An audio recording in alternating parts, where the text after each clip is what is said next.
Hi everybody, it's Sarah here at Edward's Place, and we're going to do another video about one of our herbs that we have in the garden. This week we are going to do sage. We've got right here, and you can tell the leaves are fallen right now. Sage was used for all sorts of things in the 1800s. There was a thought that you could keep away ants if you had sage around, but medicinally, sage had a lot of uses. So I'm going to tell you a little bit more about that inside. So we're inside now, and I've washed and dried our sage leaves. So while I am tearing them from their stems, I'm going to tell you a little bit about the medicinal properties of sage, or at least what they would be using it for in the 19th century.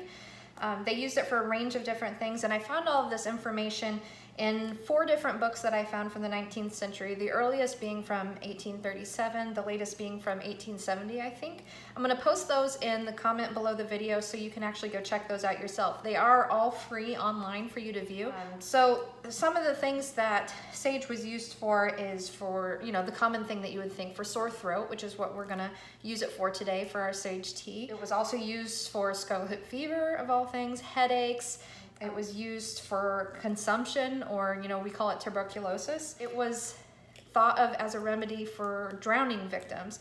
So if somebody was drowning, they thought that sage tea down their throat would help induce vomiting so that they wouldn't pass away. The one that I found the most in these books was sage tea. So that's what we're going to be making today. We are going to make a sage tea gargle, and I am willing to go out and put myself through this for you guys. But what we're gonna do is the entire gargle, which includes sage, salt, vinegar, cayenne, and honey, of course, because we gotta add the honey in there.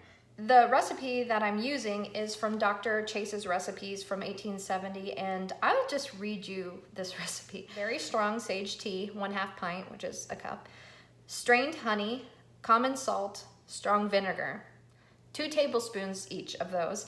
And then you need 1 rounding teaspoon of cayenne pepper. Then you steep the cayenne with the sage, and then you mix it in with all the other ingredients. You put it in a bottle, and that's what you gargle with. Okay, I have my cayenne sage tea here, and I've got all my other ingredients in this little bottle, and I'm gonna mix them up together. It does not smell good.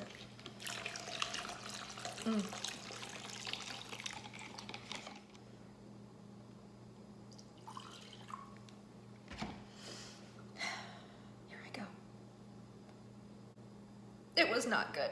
Imagine the instructions are to do that 4 to 12 times a day when you have a sore throat.